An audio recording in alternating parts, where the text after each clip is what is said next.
Здравствуйте, уважаемые телезрители! В эфире программа «Саясат Касаякат». Сегодня тема нашего обсуждения, она очень актуальна. Сейчас в Центральной Азии, в СНГ, в прессе и в экспертном сообществе обсуждается много вопросов о событиях, которые были совсем недавно в Кыргызстане. И тема сегодняшней нашей передачи – это Кыргызстан как политический драйвер Центральной Азии. Для обсуждения этой темы мы пригласили известных политологов в Кыргызстане, членов Кыргызского совета по международным отношениям и безопасности. Марата Казакбаева, здравствуйте. Здравствуйте. Алмаза Таджибаева, здравствуйте. Здравствуйте. Ну, давайте перейдем непосредственно к теме. Марат Мырза, как вот вы думаете, почему часть экспертов считает, что Кыргызстан несостоявшееся государство, что никаких влияний на другие страны он не имеет? Как вы думаете? Нужно сказать, как только начинаются активные политические процессы, вы знаете, мы наследники двух революций, да, было много протестов, акций, в принципе, да, но этот формат, особенно зарубежные исследователи, эксперты, они видят специально, подчеркиваю, специально в негативном плане, да, как будто в их странах все хорошо, да. Поэтому мы сейчас видим такие же протестные акции во всех странах СНГ. Я подчеркиваю, СНГ, взять Россию. В Москве сколько? 30-тысячный митинг протеста был, да, по поводу бойкота, недопущения кандидатов в Мосгордуму, да. И таких протестов очень много, да.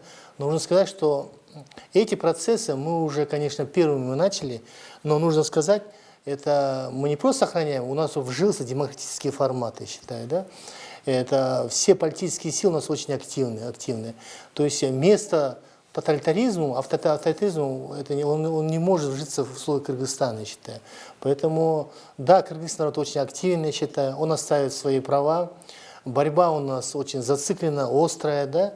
Но в любом случае формат, то, что мы наследники продвижения демократического тренда, это политического тренда, мы это явно видим, и это ощущают многие позитивные эксперты, исследователи, я считаю. Поэтому то, что те критикуют, будем говорить, критиканы, да, во-первых, они очень делают таким образом, специально гнетают это все, да, они ангажированы просто-напросто, да, и поэтому эти фамилии не новые, я считаю. Как только у нас были эти события 2005 года, да, 2010 года, другие активные процессы, которые имеют протестную форму, то сразу раздавались такие голоса, что Кыргызстан нужно поделить, север-юг там и так далее, что Кыргызстан не состоявшееся государство, пугали концепцию сомализации, помните, и так далее, да. То есть и все эти критикующие моменты, они находят подтверждение. Даже то же Сомали, оно существует, там тоже есть органы власти, и в принципе оно тоже имеет элементы прогресса, такие проблемы, да, присущие любому государству. Поэтому самое главное, что нам не нужно бояться таких критиканов, которые недоброжелательно относятся к нашей стране. У нас все-таки свой национальный путь, я считаю. Все политические силы просто находятся в стадии бурного процесса острой борьбы, да? Но в любом случае рано или поздно консенсус находится. Да? Поэтому, и тем более не говоря уже о том, что у нас органы власти. Поэтому я считаю, к такой критике мы должны привыкнуть, я считаю. Более того, те критикующие исследователи, которые раздают в адрес Кыргызстана, по всем этим псевдотеориям, да, эти процессы есть в их странах. Вот возьмите, например, протесты в Актобе, в Алматы, в Казахстане, да, когда и именно граждане Казахстана, часть граждан были, молодежь там, были не согласны процессом транзита, как называют казахские исследователи, и особенно там переименованием Астаны в Нур-Султан и так далее. Мы же это все видим. Поэтому мы как бы в одном котле, особенно страны СНГ, я считаю. Да? Но в этом процессе, я считаю, все-таки Кыргызстан, этот урок прошел, я считаю. Прошел, именно прожил, можно сказать, да, со страданием, с успехами, с горечью поражений. И этот путь сейчас проходят наши соседние страны, я считаю. Да, и мне кажется, в целом, конечно, это, конечно, хорошо, я считаю. Потому что демократический стандарт развивается, место авторитаризма уже невозможно установить любому, там, кто захочет быть диктатором и так далее, да, потому что есть целый институт, который будет апеллировать, критиковать, да, выдавать свои взгляды. Протестный момент, который всегда в условиях демократии, мы должны привыкнуть, и даже при той критике, которая раздается часто со стороны наших соседей, я считаю. Да? Поэтому этот путь они уже начали проходить, тот путь, который мы уже прошли, можно сказать. Да. То есть они используют опыт Кыргызстана? Да, сами часто не осознавая этого. Вот, например, клич в Казахстане Ояндык, например. Да? То есть клич Ояндык у нас еще в 2005 году было, понимаете, да? Все такое, да? Где участвовали, так или иначе, не созерцали, а участвовали все политические силы, все сопереживали, да? Потому что на самом деле в чем было возмущение? Только в том, что бывший президент Акаев пошел на 3-й срок своего президентства, да? Что возможно было в соседних странах некоторых, да? Но невозможно оказалось в условиях Кыргызстана. Точно так же и Бакиев, который пролил кровь, уже не место президентству, понимаете, да? То есть опоздание в 15 Поэтому мы лет, да, должны у них? прежде всего видеть позитивы, я считаю, позитивы. И мне кажется, мы к этому идем, я считаю, потому что, чтобы стать цивилизованной страной, пусть европейской или американской модели, например, мы должны, конечно, иметь реальный высокий демократический стандарт, который мы имеем. А это может только с помощью бурных и активных процессов, политических процессов. И национальный Кыргызстан является политическим драйвером в этом Центральной Азии. Спасибо вам. Алмаз Мурза, как вы думаете? Ну, я хотел бы сказать, что мы живем своей жизнью, и то, что разные страны нельзя лекало перетащивать на нас.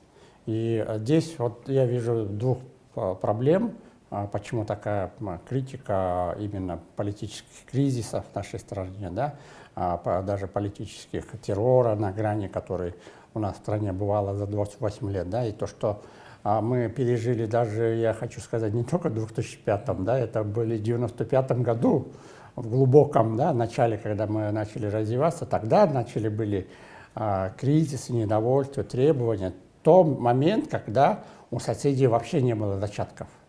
У них оставалось, допустим, Казахстан, Жолтохстан там, советского периода, но вот то, что новейшие, как бы 90-е годы, это у соседей подсоветских стран не было, да. Кризис – это, наоборот, хорошо, мы живем строем, потому что кризис – это преодоление, изменение системы, перемены, да. Вот в этом отношении мы накопили огромнейший опыт, в особенности стран подсоветских стран Союза, да, или Центральной Азии, по крайней мере. И нельзя забывать, допустим, по индексу демократии наша страна находится в 98-м месте, да, а страны-соседи окружающие – это авторитарные режимы, 144 место из 167 стран. Разрыв гигантский. Да, это гигантский разрыв, и мы пробуем, мы ошибаемся, мы не туда, ни в какую степень ищем не свой видим, путь, да? Да? Свой путь. А то, что в спячке находясь страны, вот это первое, да, это на их взгляд, да, то есть спокойствие как бы. Но самое главное, их пугает, что мы драйверы, что мы тренд. Обычно в тоталитарных странах они не выпячивают свои внутренние проблемы, потому что пресса под колпаком, свобода слова закрыта, да, там уровень вообще свободы и прав человека очень тяжелые, да, для них. Вот возьмем Туркменистан, да, или огромные тоталитарные как бы законы против мирных собраний, митингов в России, в Казахстане, да, то, что делается, то, что это далеко как бы перечень, они закрытые, и внутренние проблемы у них идут скрытные, латентные, есть социальные проблемы, хуже наши. Мы-то хоть рассказываем всему миру, а у них же это закрывается под колпаком, да, мощнейший государственный аппарат, тоталитарная как бы система закрывает. И в этих странах они за счет Кыргызской республики, именно в тренде развития демократии, они используют для своего интереса успокоить свой народ. Вот видите, в Кыргызстане это как плохо, да, а вот у нас все хорошо, да. На самом деле они так внутренние проблемы выезжают на нас, на нашей стране, показывая, как бы, ища угрозы внешние в нашей стране. И, естественно, псевдоэксперты, какие-то ангажированные той тоталитарных систем эксперты, да, в кавычках называю, они используют эту риторику на всю мощь, да, то есть больше там пропагандистского толка, то, что Кыргызстан там нас чего только нам не приписывают, да, то Афганистан, то война клановые, там автоматами Калашникова, не знаю, бегают по горам, да, и, то есть нас сравнивают со всеми другими странами, поэтому… Ложь, да, все это? Да, это ложь, и я не думаю, что серьезные какие-то… Давайте нужно определять политологически, по-научному, академически, да, где правда, где ложь. Поэтому вот две причины, которые выгодны странам, которые нас окружают. И за все это, за 28 лет, не независимой Кыргызской республики и постсоветских стран, да, и есть давление именно на политическое лидерство нашей страны.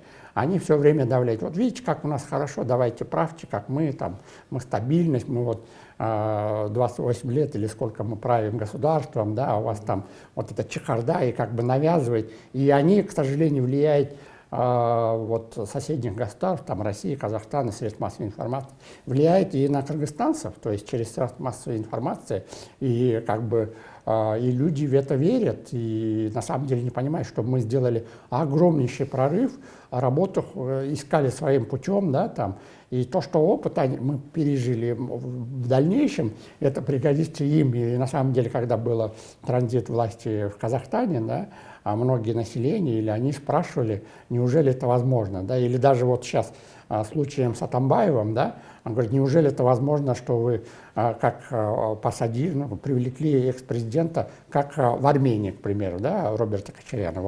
Вот такое интересное событие. И это нужно, в первую очередь, они уже задумываются, и, естественно, они смягчают свои режимы, чтобы они думают уже последствия, что мировая тенденция такова, что все тоталитарно-авторитарные диктатуры или страны, они заканчиваются плохо, а большинство их расстреливает или каким-то образом. Поэтому вот мы прошли свой путь, и мы должны этим гордиться, и наоборот, мы можем поделиться, чтобы они вот эти какие-то кризисные моменты преодолеть. Но проблема роста, она важна. Если этим не заболеет сама страна, сама должна искать. И наш же кыргызский путь демократии, да, пусть мы в гибридный переходной период находимся, 98-й, я как сказал, у них мы им можем, то есть у них свой путь должно быть, свои протестные акции, да, то, что у них есть. Если взять и сравнить Кыргызстан, Казахстан, ну, вот, то есть у них латентно проходит, даже Россия, да, то, что Марат Мырза говорит, да, у них вот это все происходит, но мы-то это уже прошли, для нас это нормально. Какой-то проблема, они из маленького проблемы, допустим, Солтон Сары делает прям уж аналитические заключения, что мы уже рушимся. Это мы уже, у нас прививка, как бы иммунитет есть. А локальные, даже региональные какие-то проблемы мы уже решали, и это как бы ничего не стоит, да? Поэтому здесь мы уже накопили огромный путь, мы уже даже знаем, как поступать в кризисных ситуациях. Да? Может быть, у нас еще в дальнейшем не все гладко, да? Но это наш опыт, несмотря ни на что, это наш собственный опыт. Мы плохо, хорошо, мы должны этим гордиться. Это наш путь, да, свой да, кыргызский это свой путь? путь, необычный, свой собственный путь. Марат Мырза, вот вам вопрос такой. Вот все-таки сейчас мы видим, что глобальная есть геополитическая нестабильность, политическая нестабильность. И вот эти два термина активно используются экспертами в СНГ особенно. Политическая стабильность и нестабильность. Да? Вот вы можете прояснить вот, термин, да, что значит политическая нестабильность и политическая стабильность? Вообще, как это будет влиять и так далее? Ну, политическая нестабильность, другими словами, один термин – дестабилизация. Да?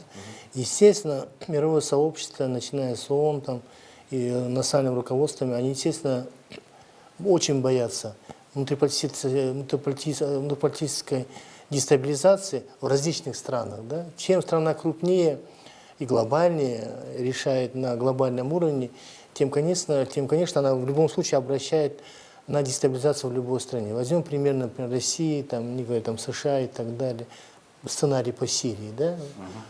Российская ВКС начала в 1995-м ходить, и с тех пор российская военный контингент там существует. В любых формах, вплоть до частых военных формирований. Да? То есть, конечно, это в любом случае геополитические интересы. Да? С тем, чтобы оставить дружественную страну в своем ракурсе. Да? Это понятно, это безусловно. Но почему идет сопереживание? Потому что внутриполитическая нестабильность продолжительная, она в любом случае выльется в войну. И затем уже третье звено приходит террористическая организация. Вот опять же пример Сирии, посмотрите, да? Был протестный фактор, да, против Асада, да? Постепенно на арене появились различные такие радикальные исламистские группировки, да? Все перелилось в ИГИЛ там, и так далее, организация Аль-Каида, Джабхат ан-Нусра, и, в общем, заварилась очень большая каша. В результате очень много погибших людей, да, и так далее. Просто катастрофа на гуманитарной основе, да. И сейчас ту Сирию, которая была в 2012 году, еще было все нормально, да, уже очень сложно представить, как ее восстановить, понимаете? Там очень много игроков зарубежных, там различных, Иран, Россия, США, Турция и так далее, у каждого свои интересы, и очень трудно договориться на площадке переговоров, да? А остаются террористические организации вроде Идлиба и так далее. То есть вот этот сценарий, самый негативный, все видят перед собой, и, конечно, этого никто не желает, я считаю, да? Поэтому все начинается с внутриполитической дестабилизации. Но я считаю, опять же, отстаивая свою страну, вот последние события, это было буквально 7-8 августа, да? Это обычная была спецоперация, да, против будем говорить, радикальных политических сил, да? Ну вот прошел момент внутриполитической дестабилизации, но он был буквально разрешен буквально за какие-то 2 дня, да? За 2 дня столько криков с внешней стороны, со стороны, да, соседних стран о том, что вот теперь Кыргызстан, сомализация и так далее, да, больше не восстановится, потери управления, так, различные термины, ярлыки, будем говорить, да, но мы на это не должны смотреть, я считаю, да, у нас есть свой путь, все, ситуация быстро стабилизировалась, да, есть органы власти, правоохранительные органы, гражданское общество, наконец, Государственные да? институты. Да, государственные институты.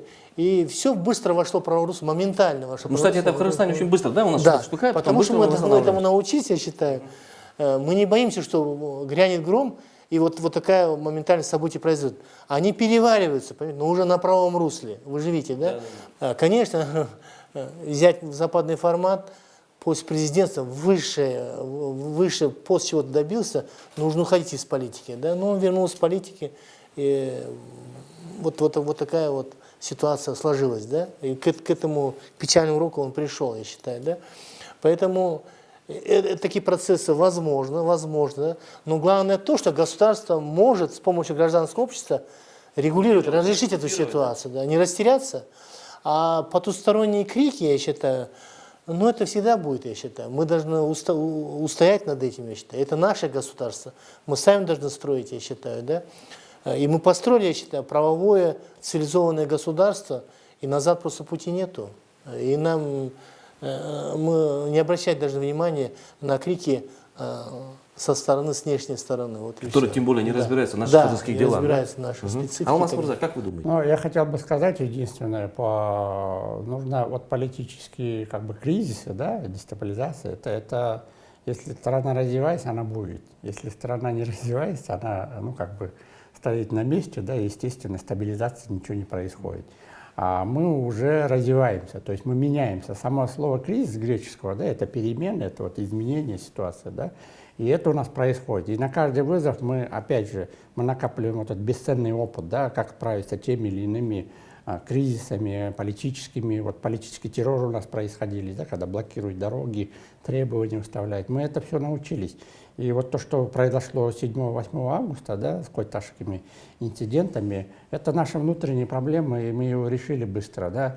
Но вот если взять состоявшее государство, если мы будем говорить, да, то есть у него есть 14 признаков. Там один из признаков — это коррупция, это инфляция, высокий уровень неконтроля над вооруженными силами, над расходами, ну вот и целый ряд там безработица, да, вот эти потрясения. И нужно там для того, чтобы говорить, что государство развалится, которое нас пугает, что кризис это приводит к развалу, на самом деле мы устойчивы, мы доказали за 28 лет то, что она не срабатывает. И мы вот эти все признаки, которые 14 и больше, да, ни одна с одной стороны, то есть это государственный развал, если можно несколько сторон, да, где может быть одна из причин там частая смена власти, да, ну там беззаконие, там вооруженный криминал, да, уровень криминала и так далее, и даже внешний долг, да. Если взять по всем 14 параметрам, да, у нас нет основания для развала или несостоявшего государства. Мы состоявшееся государство, да, сильное, да? Да, которое как бы каким-то образом наоборот. Мы, когда проходим вот эти процессы турбулентности нашей страны, мы крепнем. Мы знаем, как пройти. Даже Афганистан судили, да, как бы государство, оно никогда веками не разваливалось. То есть это их свой защитный механизм, иммунитет, да, может быть, они Калашниковым, но у них другая система, нельзя добывать. Даже в Америке разрешено оружие, а в подсоветских странах в России нет, да, к примеру, да, если взять.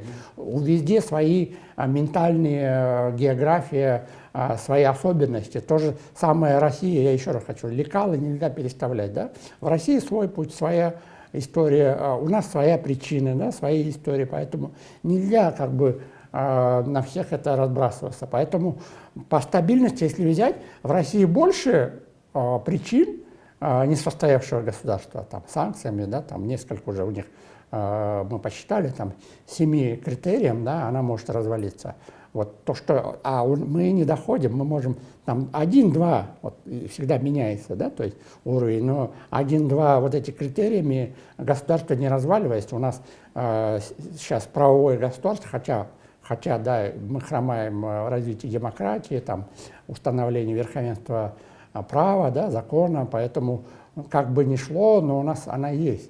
Просто я еще хочу, в тоталитарных странах это все латентно скрывается, они, опираясь на военную верхушку, элиту или на вооруженные силы, да, то, что они сильные, да, и на экономическую состоятельность. Поэтому я думаю, что наоборот, тем больше, ну, для нас, Кыргызской республики, государственности, почему кыргызы веками там уже говорят, что в V века до нашей эры, да, кыргызы существовали, и мы как этнос сохранились до наших эр, да, до нынешнего, потому что кыргызы всегда жили в состоянии перманентной такой, не военной, да, вот, кризисных ситуациях, всегда выживала.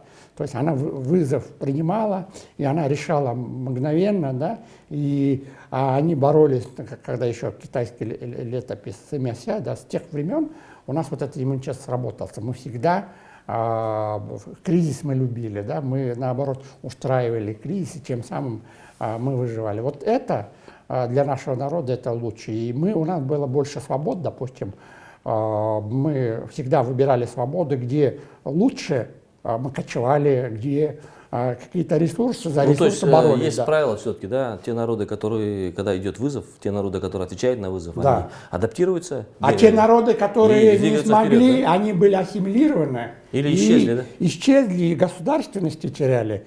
Да, кыргызы, может быть, и какие-то период теряли свое государство, но как и возрождали, этнос, да? как Возрождали, да, мы? возрождались, как птица Феникс, да, и это здорово. Алмаз Мырза, вот здесь все-таки вопрос правильно подняли.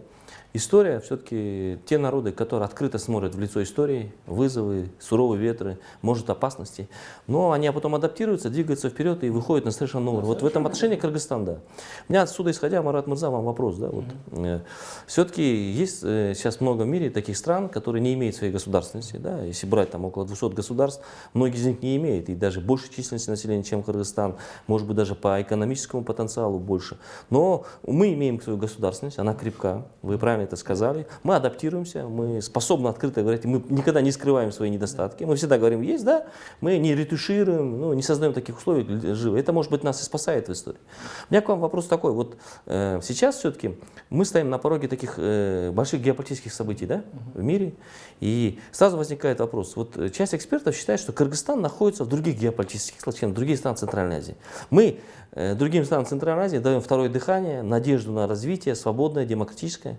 И они говорят о том, что Кыргызстан, географически находясь в Центральной Азии, но он ментально, если брать страны Центральной Азии и СНГ, он находится с Грузией, Украиной, Арменией и там. Вот как вы к этому относитесь? Это очень хорошо, я считаю, потому что кто-то из страны Центральной Азии, должен задавать тон в этом плане.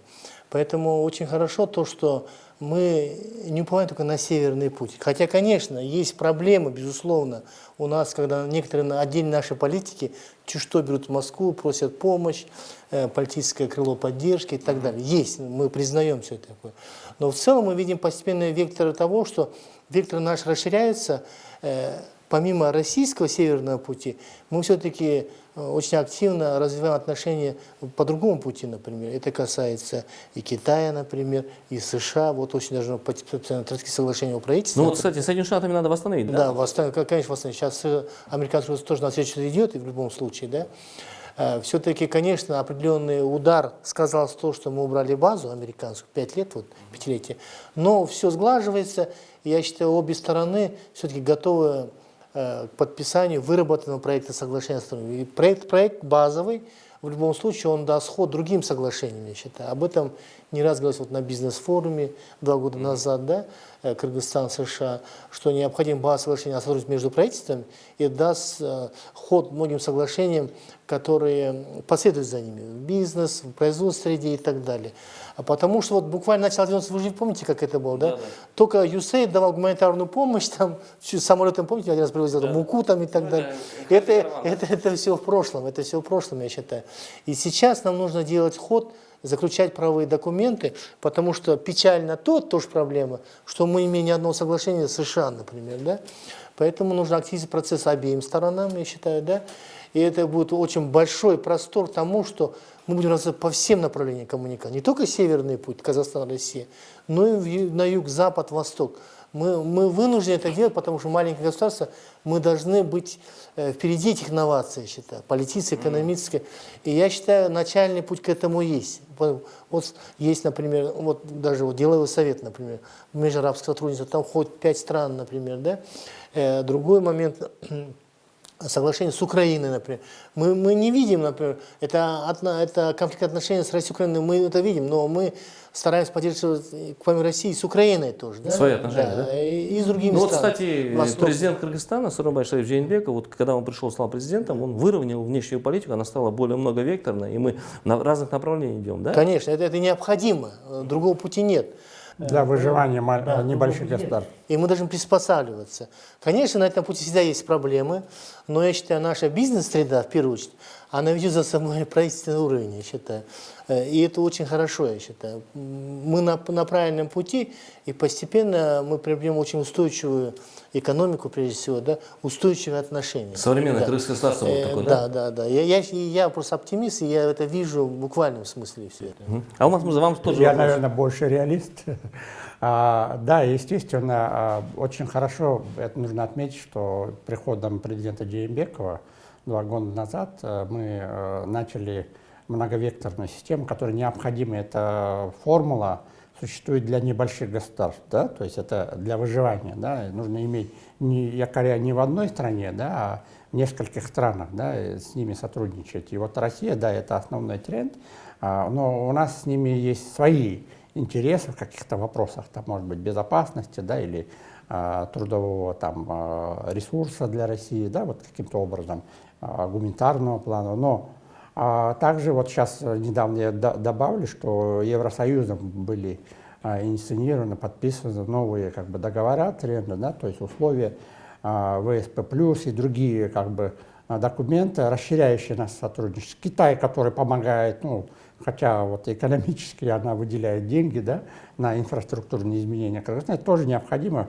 под боком сосед, который вторая экономика мира, да, вот. Единственного Соединенных Штатов Америки, первая экономика мира. Но я хотел бы объяснить для граждан, почему у нас мы рискуем, не имея договора Соединенных Штатов Америки. Дело в том, что там могли бы мы урегулировать вопросы их традиции или денег Бакиева, к примеру, да.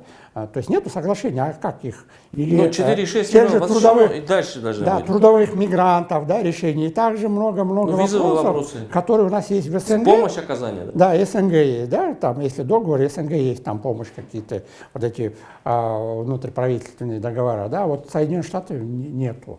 И это очень, это как бы один такой важный пункт для развития нашей страны. Если мы с ними будем сотрудничать, договор будет, это как бы визитная карточка для... Мы открываем весь мир, 193 стран, к примеру, да, это очень важно. Если у нас нет, ну, как бы мы будем более-менее ущербными, какими-то неполноценными, да, в этом плане, да. И поэтому вот этот вектор, что мы развиваемся своим путем, мы идем, мы пытаемся что-то делать в этом мире, несмотря на экономическую, как бы, мы не имеем такого потенциала углеводорода, как в Казахстане, там, Туркменистане или даже в России, да, к примеру. Но мы идем своим путем, это очень важно. И вот эта многовекторность, это очень важно для нашей страны. И у каждой страны свой пакет документов, свой пакет портфель интересов.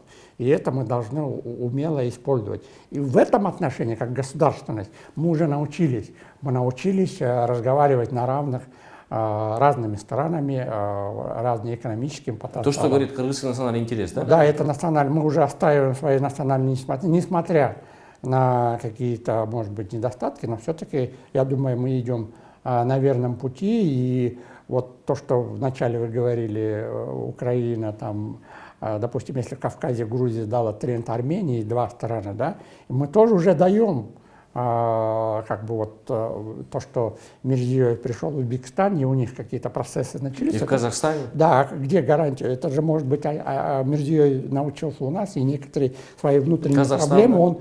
он же отпустил, но чуть-чуть вот этот тоталитарный режим, он как бы при Каримове, да, он чуть-чуть послабел, да, вот отношения. Может быть, вот именно геополитически или мы додаем тренд, или мы вот находимся для других драйверами, да, этих стран, это уже налицо показывает. Вот Узбекистан отношения, сейчас вот с Таджикистаном, почему бы и нет? И это наоборот сейчас от нас, нашей страны, несмотря критикуют нас, они получают уже выгоду для своих стран, разрешать много социальных вопросов. Спасибо. На этом давайте вот на такой позитивной очень ноте, если я вас правильно понял, Кыргызстан состоявшееся государство, мы идем честно, открыто своим путем, мы займем свое место достойно мировой системе разделения труда, и я думаю, на такой вот позитивной ноте пожелаем всем кыргызстанцам мира и процветания. До свидания.